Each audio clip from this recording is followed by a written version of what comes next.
Olá, tudo bem? Eu sou Emildo Coutinho e este é o canal Emildo Coutinho, o escritor. E hoje eu vou falar de algo que é bem polêmico entre os membros da Congregação Cristã no Brasil, CCB, que é o assunto do meu primeiro livro, Resgatei a História. Porém, esse livro está saindo a 4ª edição e eu não tenho ele aqui comigo. Eu tenho sim o esclarecimento dos novos atos, a história de uma pesquisa inquietante.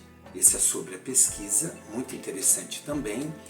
E a 4ª edição, que estou aguardando chegar a qualquer momento, né? Pode ser adquirida direto comigo com desconto.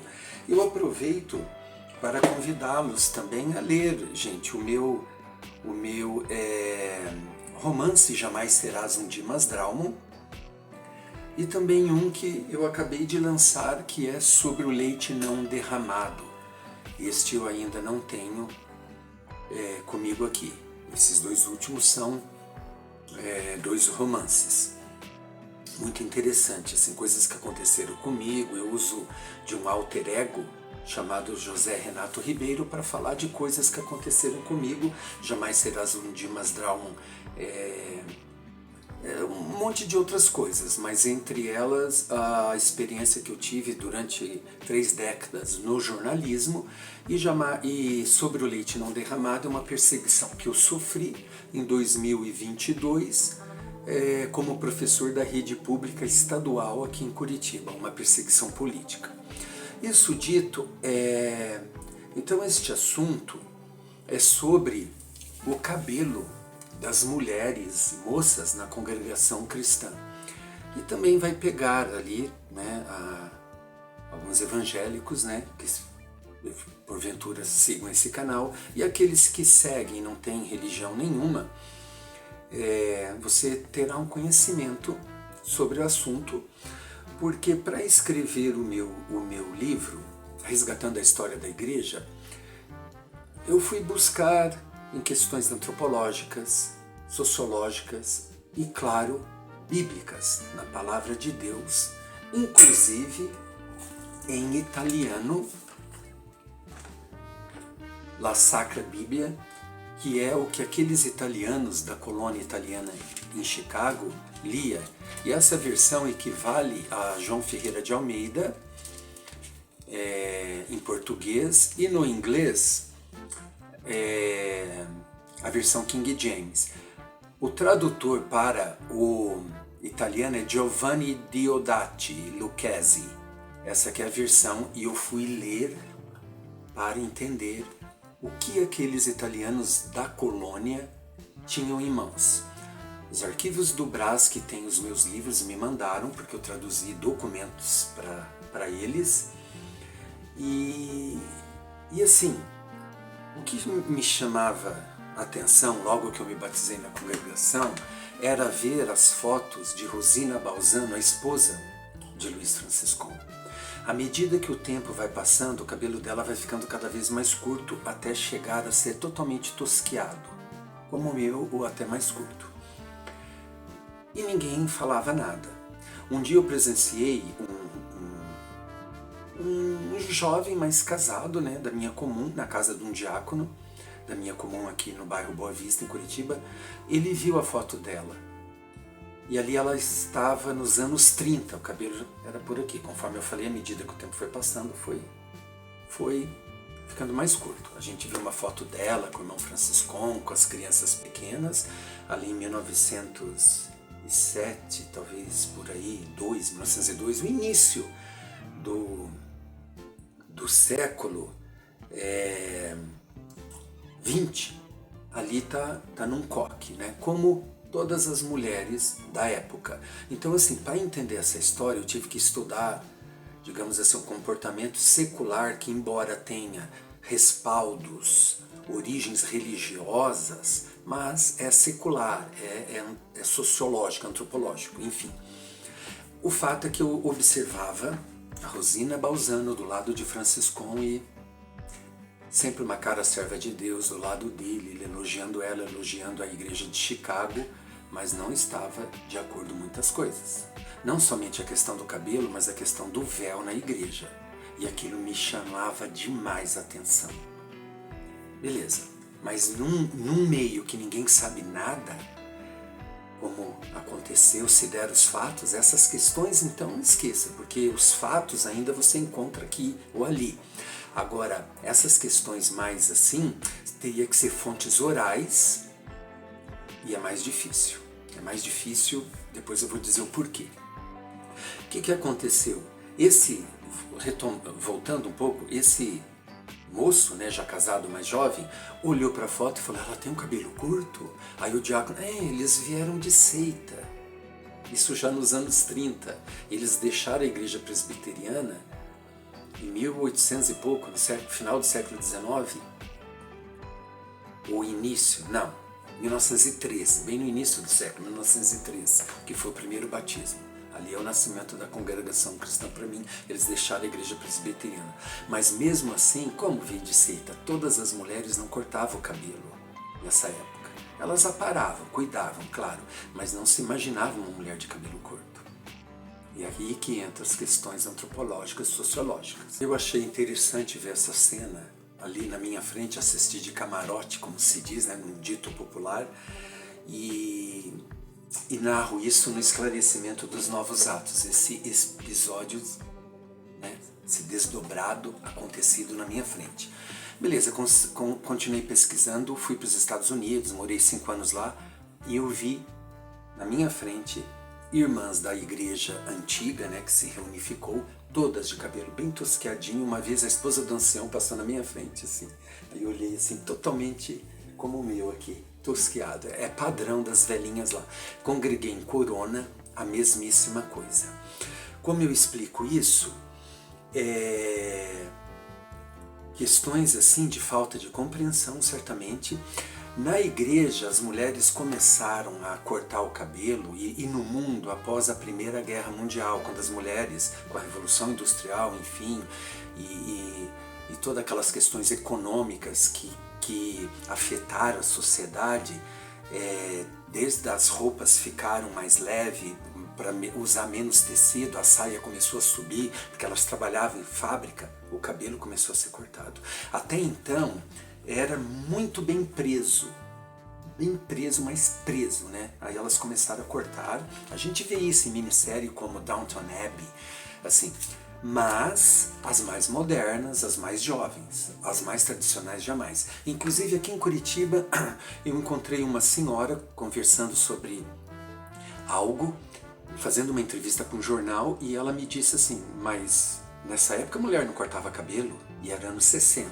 Então nos interiores do Brasil, e Curitiba é uma cidade bem provinciana, não existia, era mais assim em lugares e assim, conforme a classe social, conforme a realidade. A minha avó materna eu via quando era menina o cabelinho bem curto. É uma pena que eu não conversei sobre isso com ela, mas era um cabelo Chanel, que é o cabelo típico das mulheres modernas, as chamadas tem um estilo melindrosas, né, dos anos 20. Eu narro tudo isso no livro que eu escrevi, que eu tive que entender. Beleza, então, o que aconteceu? Por que no Brasil, em alguns lugares, então, tem esse mito, e não deixou de virar um mito, que as mulheres não podem cortar cabelo nem as pontas, né? Eu comecei a ir atrás disso também, principalmente no interior, isso é pregado. Eu lembro que eu conversei com um outro pesquisador que eu conheci nos Estados Unidos, e ele disse assim que ele estava acreditando que era um mito, e daí caiu a ligação, não falei mais com ele. Depois eu tive a oportunidade de conversar, daí ele disse assim que a avó dele, que era antiga na graça, não existia essa questão do cabelo, e já na mais nova não podia cortar, a que obedeceu depois. Então a gente vê que os mais antigos ainda não tinha essa coisa que para mim surgiu nos anos 50, no final, como junto com aquele movimento de doutrina extrema, né, de rígida, que surgiu, que não podia usar perfume, não podia usar isso, não podia usar aquilo, não podia usar aliança, pegaram mais firme em relação a essa questão do cabelo das mulheres.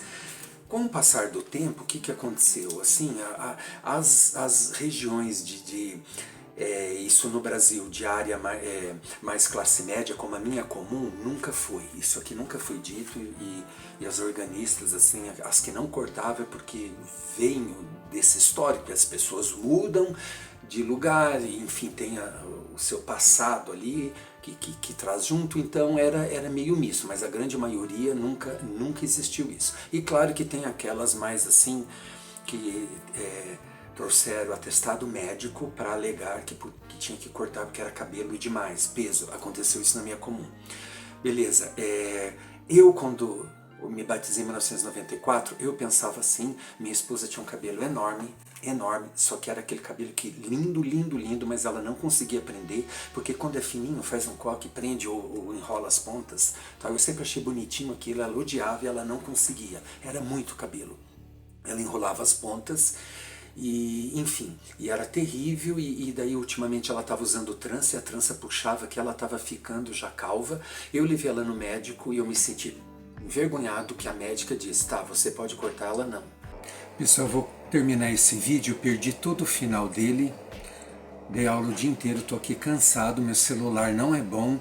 Então assim, pessoal, pense em comprar os livros, me ajudar com o Pix, porque assim, eu não ganho nada com esse canal, trabalho o dia inteiro para sustentar minha casa, meus cachorros, e não tem sido fácil. Vou ser bem sincero com vocês, vocês têm gostado dos vídeos. Então assim, se não quer colaborar com 5, 1, 2 reais no Pix, compre os livros,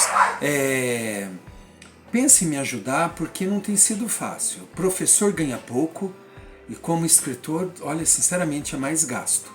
Mas enfim, para terminar, um dia na estação Tubo, essas estações típicas aqui de Curitiba, nós tomamos um pouco de chuva e o cabelo dela que estava enroladinho começou a desmanchar e eu vi, ela pegou assim, não sabia o que fazer. Naquele momento eu pensei, isso não é de Deus.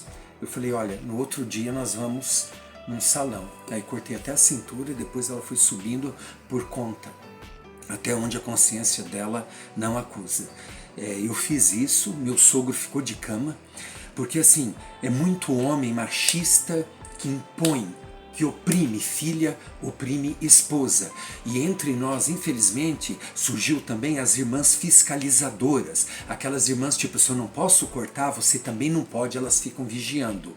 E nos rincões do Brasil impera a ignorância, essa é a verdade, mas não tem nada a ver com a palavra de Deus. Deus não quer sacrifício. Eu vi várias irmãs espertas aqui na minha comum falando, por que esse peso em cima das irmãs? Então assim, eu sei que vai escandalizar, vai chocar muita gente. Eu vi uma vez uma irmã do Nordeste falar na minha frente, porque eu contei para ela que, ou alguém contou que não estavam mais pregando essas questões de cabelo, dela falou assim, bom, eu vou pedir indenização. Então olha o pensar de uma pessoa. Agora, se não corta porque quer servir a Deus, pensa em alguma coisa de sacrifício, muito bom, proveitoso mas fique para si, não queira impor nas outras. E claro que o ministério, por ser uma obra onde todos são ovelhas, eu já vi vários irmãos falarem, a irmã que corta o cabelo está cuidando do cabelo, e uma vez dizem que no Jardim Paulista um irmão pregou lá, se a irmã que não corta o cabelo não entra na igreja com ele solto para humilhar as que cortam. Então no nosso meio cabe a nós, rebanho do Senhor Jesus, decidirmos o que vamos fazer, e nós homens deixar que as irmãs decidem. Esta é a verdade. E historicamente não se sustenta e nem como doutrina bíblica. O cabelo é crescido. Não diz que não é para cortar. O interessante é que eu perguntei para uma irmã que saiu da igreja de Chicago e começou ali a congregação cristã nos Estados Unidos, em Chicago. Várias saíram. Aí ela disse assim para mim que a irmã Rosina não tinha cabelo curto. Quase que eu mandei uma foto para ela. Aí eu cheguei à conclusão que a pessoa enxerga o que ela quer enxergar. Eu falei, eu não vou atrapalhar a fé da irmã e tal. Uma irmã dessas americanas, né? Eu perguntei, irmã, como que era isso e tal, para tentar resgatar isso. Quando é no Brasil, elas falam do fato da irmã Rosina não usar o véu, que causou ali um escândalo, um quiprocó e tal, mas ninguém menciona o cabelo. Mas pelas fotos você viu, era tosquiado, e na Bíblia em italiano fala que a mulher não deve ter o cabelo raso ou ser tonduda, Algo assim, agora eu não vou me lembrar, eu já tinha falado isso no vídeo que eu perdi. Isso quer dizer, raso é raspado e tonduda é redonda. A mulher não pode ter a cabeça redonda, quer dizer, né? O meu seria, né, cortado assim, seria não o raspado, mas o tosqueado. E esses italianos da colônia liam essa Bíblia em italiano. Enfim, tem muitos aspectos, muitas coisas, infelizmente eu perdi, porque meu celular ele trava e eu acho que está gravando e não está gravando. Então é isso. É mais um aspecto histórico que a gente tem que falar sobre isso. E aqueles testemunhos, né, de milagres envolvendo o cabelo, eu nunca gostei de ouvir. Que acendeu a luz, que apagou, que passou no meio dos dedos queimados e tudo voltou ao normal. Isso aí humilha. E graças a Deus, Deus me livrou desse pensar. E sempre amparado pela palavra dele. A mulher tem que ter cabelo crescido. E não faz sentido. Se o homem não pode ter cabelo crescido, se o problema ser crescido é não cortar as pontas, então o homem poderia deixar longo desde que cortasse as pontas. Porque é cortar as pontas que não é crescido. Problema de interpretação de texto. Vocês entenderam o que eu quero dizer? Interprete bem esse texto. Ah, mas e essas aí que estão aí?